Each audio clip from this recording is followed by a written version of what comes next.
Welcome. I'm Kinetic Symphony. I hunt down and report on mysterious and weird true stories, from glitches to the paranormal.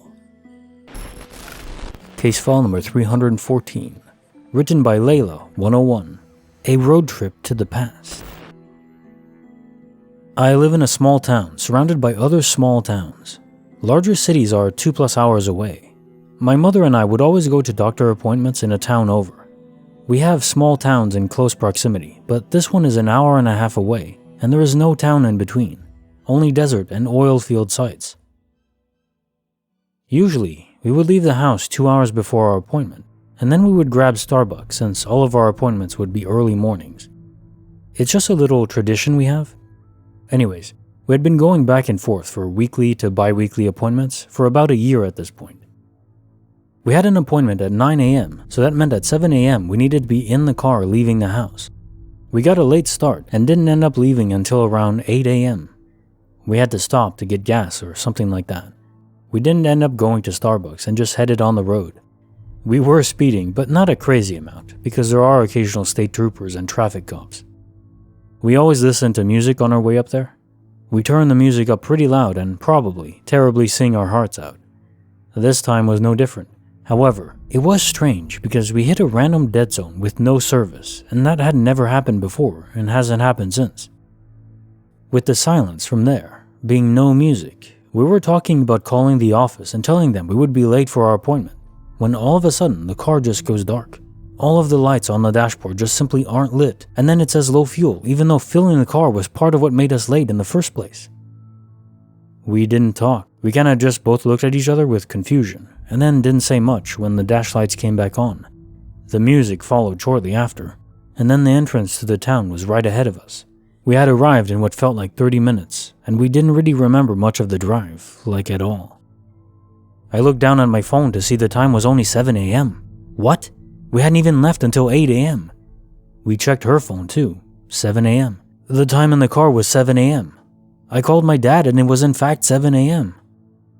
There's no possible way we left at 5:30 in the morning because it would have still been dark, or at least fairly dark, where I live anyways.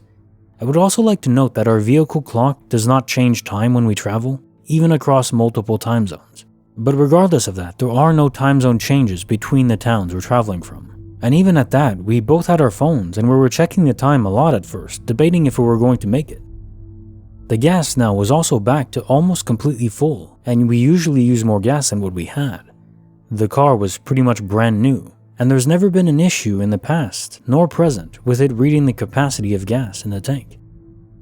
We acknowledged how weird it was, then spent the time we had getting food and going to the few stores that were open. We went to our appointment when it was time, and then went home.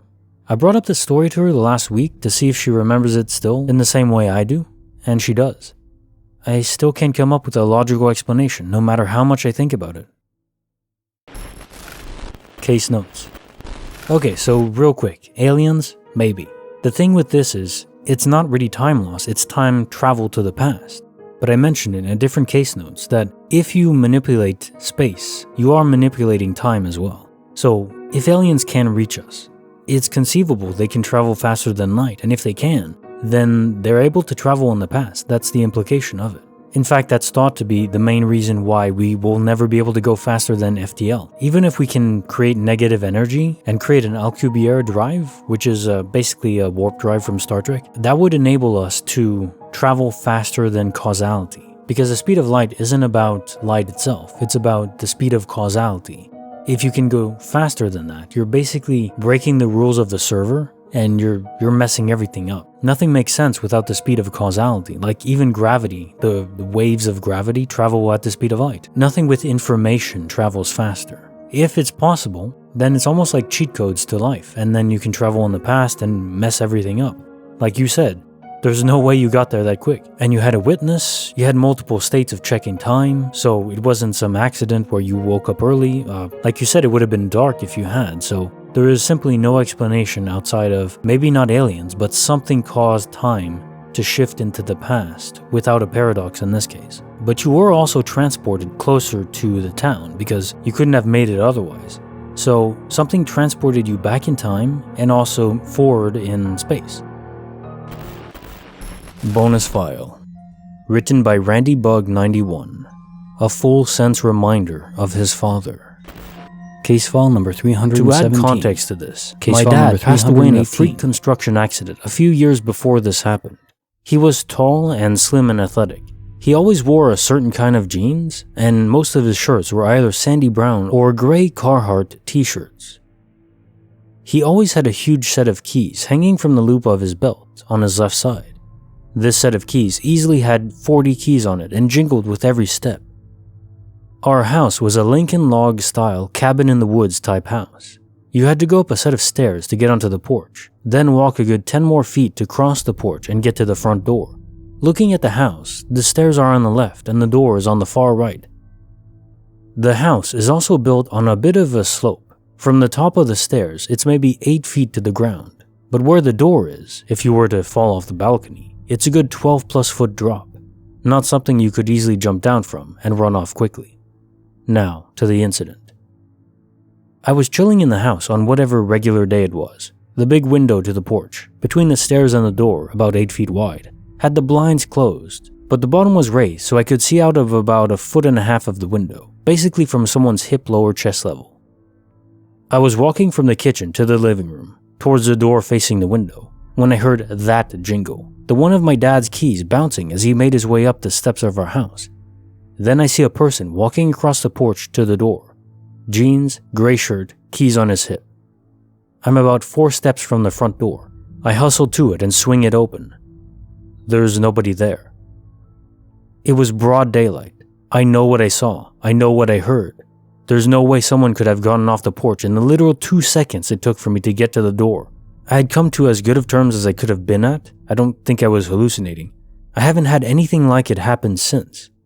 But I really wish that if it was him, he would have stayed a moment longer. Case notes. I just want to say that I'm very sorry for your loss. You know, me and my dad, we don't really talk much, and yet still, I can't imagine losing him. It's just that one connection that family has that you don't have with anyone else. And yeah, all I can really say is that I'm sorry you didn't get more closure, but I'm happy that you got something at least. Many people don't get anything, and that is proper horror. Case file number 315. Written by Mouts93. Ping. From nowhere. About 4 years ago, I was working a 12-hour overnight shift in a taxi office. The office was a porta-cabin in the car park of a bowling alley/cinema, which is in the middle of an industrial estate. There is also a bar and restaurant in the building, and it is very busy up until about midnight. Once the place closed and everyone left, I was the only person around for a few hundred meters in every direction. It was probably about 4 a.m. or so, and the lines were really quiet. I had been sitting watching videos on YouTube for hours, when out of nowhere, I heard a loud and clear in my right ear, from slightly behind me, a voice saying, "Ping." It kinda sounded like the notification sound on the Messenger app, but the person really emphasized every letter of the word. The voice sounded like it was trying to freak me out. My heart jumped and I turned around and was like, what the fuck? About to attack the person who had snuck up on me. There was no one there. I was in a locked porta-cabin. The door was in front of me, and there was no way someone shouted it from outside. It sounded like someone put their mouth right up to my ear. I even looked out of the window to check if someone was there, even though I knew it didn't make sense. I thought about the possibility of it being an auditory hallucination, but apparently if it was, it would have come from inside my head rather than from a specific location around me. Case file number 316. Written by OkImIntrigued. Bodies all over the road, so they say. This happened a few years ago. My wife got pulled over for speeding on a barren highway that really no one takes. When the state police showed up, he was just chit-chatting, which is common in rural areas. He was in the process of writing her a ticket, but then at the last second, his radio went off and said, "Bodies all over I-80 between exit X and X." He said never mind, tore off the ticket and handed it to my wife. It gets really weird because she knows his name and swears he signed it. I didn't remember looking at the time. I was obsessed with the radio statement. Then when I looked at the ticket, all it had was a date on it. I said, "Sweet, we got out of a ticket." She said, "No, he signed it." And when I showed it to her, she looked like she saw a ghost. We Googled and Facebooked his name and the interstate accident, but never found anything. Rural areas could have been animal bodies, but didn't find that either. What the hell did the dispatcher mean by bodies everywhere?